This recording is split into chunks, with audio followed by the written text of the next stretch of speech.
দেখুন এখন হরিদাস ঠাকুর দাঁড়িয়ে আছে, এখন বেরোবে।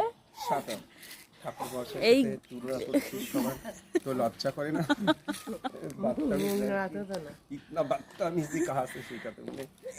দাঁড়াও দাঁড়াও, তুমি এখন কোথায় যাবে? এখন কোথায় যাবে? তুই কি করতে চাইছিস? আমি এখন শর্ট ভিডিও ছাড়ছি। শর্ট ভিডিও করছিস না লাইভ করছিস? লাইভ না, তুমি এখন কোথায় যাচ্ছ? রাধে রাধে। আজকে আমার আমতলাতে কীর্তন রয়েছে, তো সেখানে কীর্তন প্রোগ্রামে চলেছি। আগামীকাল বসিরহাটে গান রয়েছে, সেখানে যাব। বসিরহাট ছেড়ে তারপরে আমি যাব আমতাতে, হাওড়া জেলাতে। তো সেখান থেকে গান সেরে যাব আমি মুর্শিদাবাদে, 2 দিন করে আমি বাড়িতে ফিরবো। আবার একদিন গ্যাপ করে আবার যাব। এখন যাবে তো গাড়ি কোথায়? প্রচণ্ড গরম বেরিয়েছে, প্রচণ্ড গরম হচ্ছে। সারথি ড্রাইভার, আমি গানে যাচ্ছি, ড্রাইভার গাড়িটা আনছে এখানে।